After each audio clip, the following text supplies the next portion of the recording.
I'm going to start by telling you a little bit about me. I'm Amanda.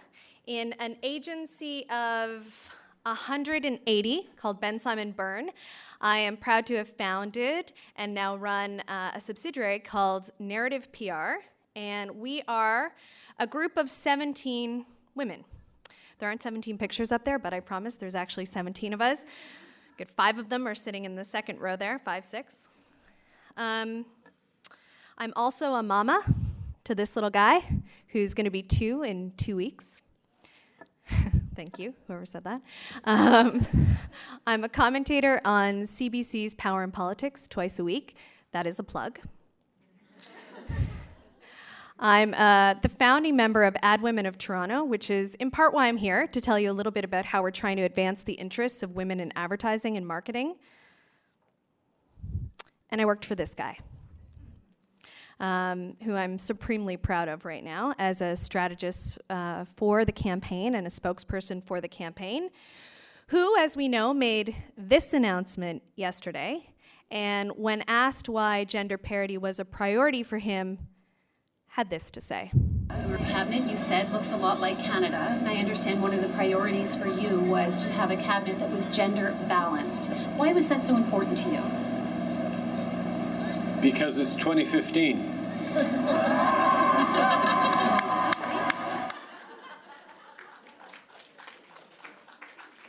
Such an awesome day. So today in particular, you caught me in a place where I'm feeling particularly good about the prospects of women in this country. But despite my high, which I still haven't come off of from yesterday, I'm also very familiar, too familiar with the stats that we're all going to be talking about today. The fact that women outnumber men as university graduates, but are still falling behind as we creep our way up to the C-suite. 18% of senior office jobs in Canada are held by women, only 36% of management positions. Of Fortune 500 companies, women only occupy 17% of board seats, 14% of executive positions, and 5% of the elusive CEO title. And that's the reason why we founded Ad Women of Toronto, was to usher and mentor and pave the way for more women to reach the upper echelons of advertising agencies. For decades, really, truly decades, women have been notoriously absent from the highest ranks, the executive ranks of advertising agencies, ad firms, and almost non-existent in the role of chief creative officer, kind of the epitome, the role that so many men have occupied and so few women have occupied. But times, they are a-changing. So because we're an ad agency, it will come as no surprise that we like to make ads and videos. And so we made one for you. We took a handful of women from the agency, all ages, different careers within the agencies, different roles and positions, and we asked them what it's like to be a woman in advertising in 2015, and here's what they had to say. I'm Meredith. I am a senior art director. The advertising industry has been such a boys' club previously for so many years that there was a bit more of a barrier for women to soar in that industry. My name is Aurora Stewart-De Pena. I'm a strategist. I work almost exclusively with women. There are 17 women on our team. Right now, it kind of does feel like a bit of a level playing field, especially because at my agency we have like a lot of superstars that are females. I think traditionally across advertising, not just in our agency, those top spots are still driven by men. But it actually makes me feel motivated. We're in an industry where 85% of the purchase decision is driven by females, but only 3% of the executive suites are filled with females. I was young to be in the leadership role that I'm in, so I've definitely had that moment where I can tell somebody's underestimating me from the minute that I sit down. So it's very important to show your senior management who you are, what you want to do, and ask for those opportunities. Don't be scared to do something that is maybe outside of your comfort zone.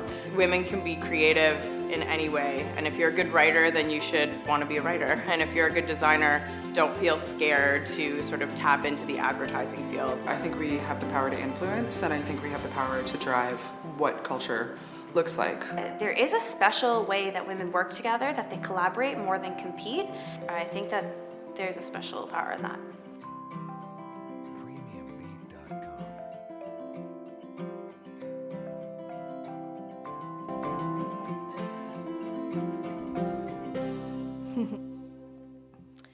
So I do think, oh, thank you. Thanks. Two of the women featured in that video are here in the second row, and one of them created this entire presentation. Put your hand up, Selena.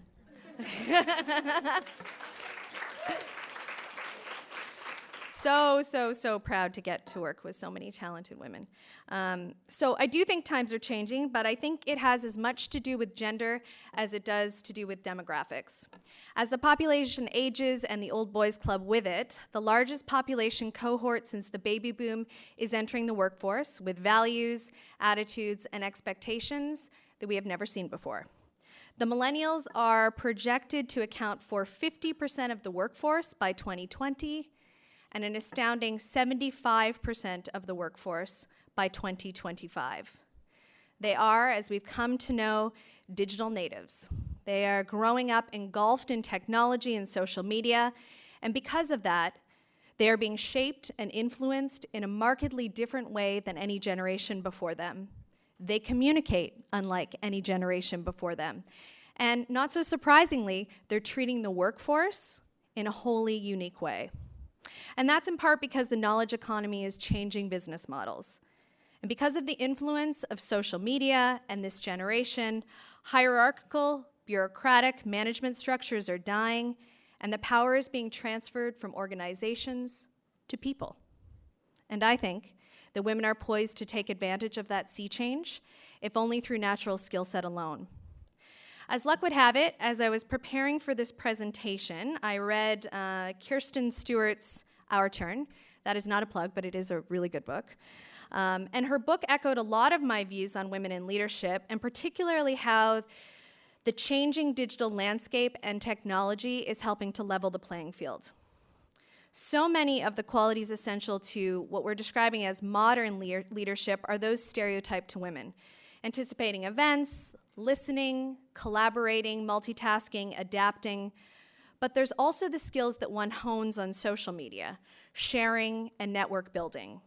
And we know that building networks is the essential breeding ground for opportunity, both personally and professionally. So this works out kind of well for women because they're more likely to contribute and to consume social media. Mommy bloggers are now a multi-billion-dollar industry, and our modern-day influencers, well, they're self-made YouTube stars. You're using the internet as a conduit to sell their brand, and they're inviting millions of worldwide customers to follow. And that's because there's a bit of an anything is possible mentality that permeates through social media. Anyone, anywhere can make it, and the potential feels endless. You're not as encumbered by your socioeconomic status, your gender, or even your education. On social, everyone has a shot. And young women in particular have grown up with that mentality and that experience. The new generation of leaders get the digital landscape, they know how to manipulate it, and more importantly, they know how to monetize it. The digital revolution has put an unprecedented power in the hands of each of us, and women, especially young women, are taking the reins. The digital revolution has also made skills most often born in women the most coveted and enviable skills of modern leaders. But there's more. Young millennial women are more likely to have grown up with a working mom as a role model, and while previous generations have been far less likely than their male peers to say that they intend to pursue leadership roles, a new 2014 leadership research paper found that millennial women have higher expectations to become managers and bosses than females of any other age group. And while we're talking about bosses, we're also noticing another difference. The gap is closing in 2015 for gender preferences of bosses. In 1953, only 5% of women wanted another woman as their boss. And you can see how that gap is starting to close by 2015. Expectations have changed, limitations have changed, and that glass ceiling, I think it's changing too. Part of that is because we're breeding confidence.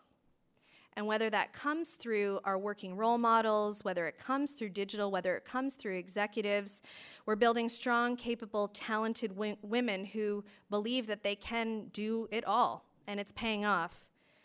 And there's another thing that this generation has an advantage on, and that's flexibility. On average, they'll have 11 careers, and women today are more likely to capitalize on career opportunities because they have the confidence to believe that they're capable of landing the big jobs.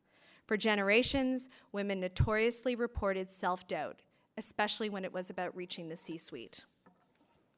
The rules are being rewritten, so in answer to the question, are we there yet? No, I don't think so, but I do believe that the future is promising.